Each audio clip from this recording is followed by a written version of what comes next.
Hare Krishna. Hare Krishna. Krishna Krishna. Krishna Krishna. Hare Hare. Hare Hare. Hare Rama. Hare Rama. Hare Rama. Hare Rama. Rama Rama. Rama Rama. Hare Hare. Hare Hare. So I'd like to thank all of you for coming here today to observe this celebration of life. So the music was somewhat melancholy, but from here on in, we're going to pick up the mood, because we haven't come here to mourn, but we've come to celebrate. We've come to celebrate the life of somebody who has given her all in her endeavors in life. That she came here to America when she was 18, 1927, 37, 45, 1945. She came here to America, to New York. And coming full of life, full of a desire actually to serve. So she met my father. He was studying at NYU. And they got married. I was born 1955.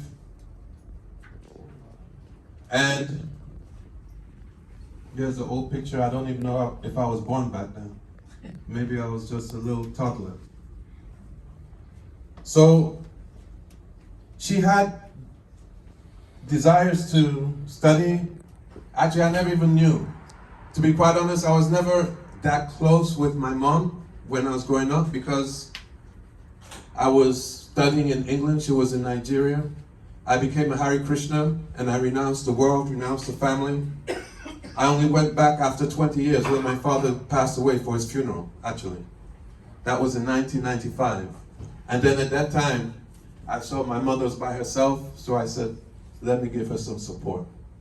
And that's how I ended up going back to Nigeria, actually. But going back to her life, she was a very, very caring person, a caring mother, a very affectionate wife, and a very, very faithful friend. If my mom had your back, you know you were covered. And if she was in a mood, and if she had something, if you did her wrong, don't turn your back. Actually, don't turn your back. She was fierce, actually. She was very fierce. Later on in the year, she mellowed out. And that fierce aspect took a back seat. But when she was in the 20s, 30s, 40s, it was a person that you didn't want to mess with, actually. You didn't want to get on their bad side. So she told me that she had a scholarship to study in university, but because she was pregnant with my elder brother, then she forfeited that. And instead she became an administrator, and she worked many jobs in New York City, working very, very responsible positions, actually, with big politicians, writers, etc. But my father, his calling was to go back to Nigeria. He was an industrial engineer, a very, very accomplished person. So my mother, she followed. But in 1967, we had to leave because there was the Biafran War. I think most of you are too young to understand about the Biafran War. You see these two gentlemen here, my cousin, Kelechi, and my uncle Uchendu. They're Biafrans. Yeah? That's right. That's right. So, we're generally too young to understand. But it was a very, very heavy fratricidal war. We had to sell our house in Lagos within a week and move out. was so bad. My uncle, one of my uncles, Uncle Slow, he was captured by the army. And before we moved, my mother had to go and find out where he was in prison and get him out. He's eternally indebted to her for that. So she came back. My father, he was in a French-speaking country, Cote d'Ivoire. He was working for the kind of like a UN branch of the called African Development Bank. And so my mother brought myself and my brother to New York City back in 1967. I was 12, my brother was 18. So 2 teenage boys. First we landed in Harlem, then the Bronx. Have you heard of the South Bronx? Yes. So here I was, kind of like born with a silver spoon in my mouth, and I'm in the South Bronx. I was going to a very rich, affluent school, but during the day I was in the Bronx. And she did all she could to try and control me. But that was one mission where she couldn't completely succeed there. But I remember that no matter what troubles I had, she had a telepathic ability that when she moved back to Nigeria to be with my father, and I was in New York, and then later I was in England, and I was a hustler. I was a hustler. I can't even tell you how I was hustling.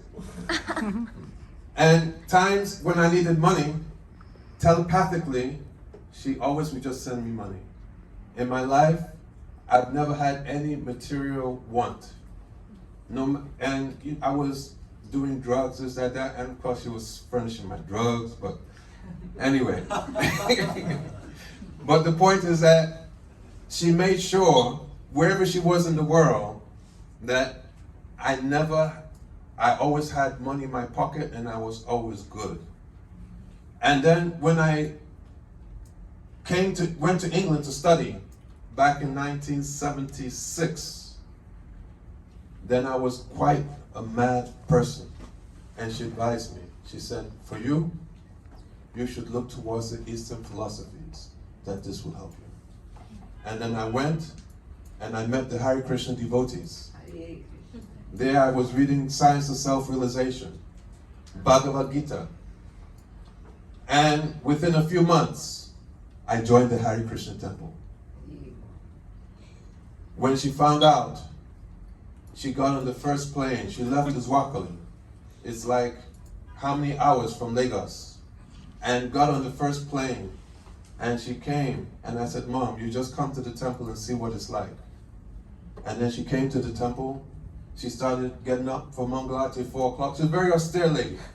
Actually, she was a yogini. She always used to get on my case. Why are you so slack in your spiritual activities? You're so slack. You're not strict. So she came and she started making garlands in the temple, getting up for Mangalati, not at 7:30, 4 o'clock.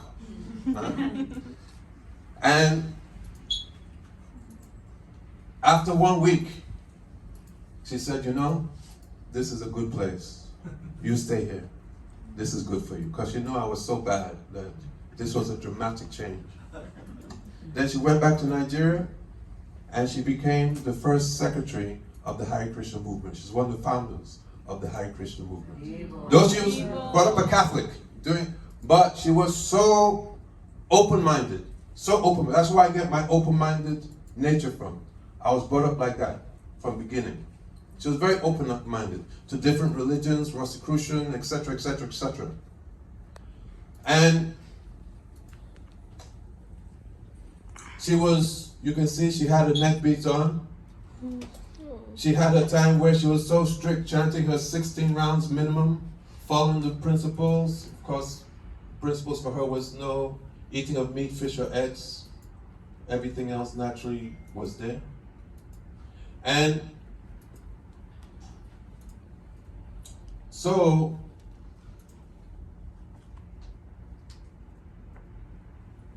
there with my father, she was so devoted to my father, so devoted. And then when my father passed away, then she became somewhat, we were like always together, I must say. And people say, you are sannyasi. Why is it that you're with your mother all the time? You're always going to your mother. Devotees were getting on my case that this is not good for you. But I tell you that we should see my experience that especially mother, father, especially mother, that they're guru. They're the first guru. They're the first teacher.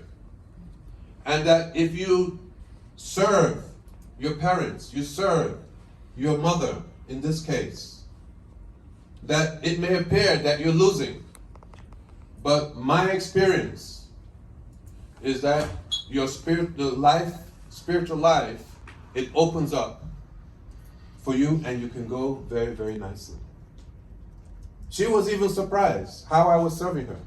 She was very surprised because that's not me. And actually, the reason I did it, secret, actually, Bhaktivinoda Narayan Maharaj, when he was on the planet, he told me, you take care of your mother. First, he gave me that instruction. And then after, Sri Aniruddha Prabhu, some of you may know, he told me that definitely you should take care of your mother. That if you don't take care of your mother, your spiritual life will not advance, it will not progress in any substantial way. So even though as a sannyasi, I did it. And if I have to do it again, I will do it 1,000 times again. Like that and even more. Because I have no good regrets in it. And I know that spiritually it's benefited me so much. So,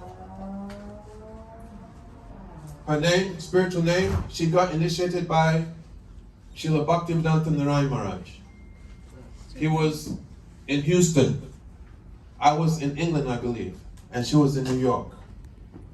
And then he was initiating so many devotees, and as he was about to initiate my mother on the phone, they said, oh, this is Ashram Maharaj's mother. And then he spent so much time giving her the mantra.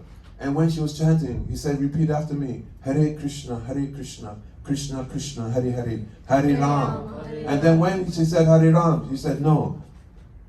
She said Hare Rama. No, she said Hare Ram. She said no, Hare Rama. Short A. So when she had finished getting the initiation and I rang her, when she picked up the phone, the energy which was coming was just like if I was speaking to Srila Gurudev. If you know Srila Bhaktivinoda Narayan Maharaj, he has his own energy, his own wave, his own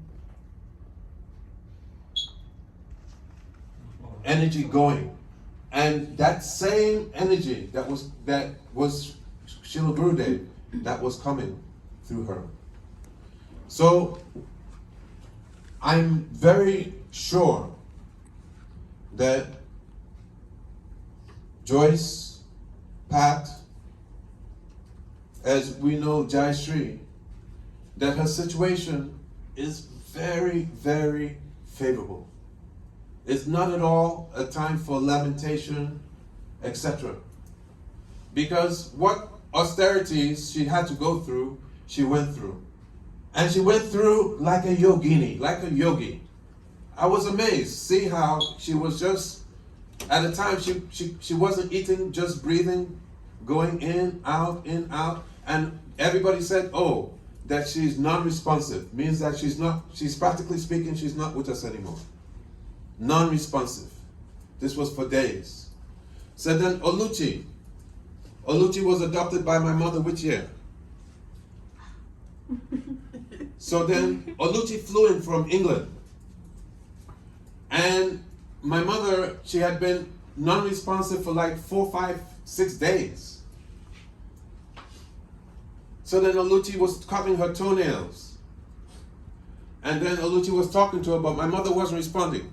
And then Oluchi said, okay, Mom, I'm going to cut your fingers, your fingernails now. And then my mother, who hadn't been responding for so long, she just lifted her hand and just pointed. She had some little growth there in the chin. She cut this. And then that was her one and only words for 2 weeks. Because she was always very, very worried. You know, she was a pretty lady, right? So she had this little growth there, and she was always worried about cut that growth. So not talking to anybody, and so I could understand she's just checking everything out and just knows what's going on. But she's just not making a move and just observing how it's going to go down. And she just said, no, cut this. That was it. So now, I want to read from the Bhagavad Gita,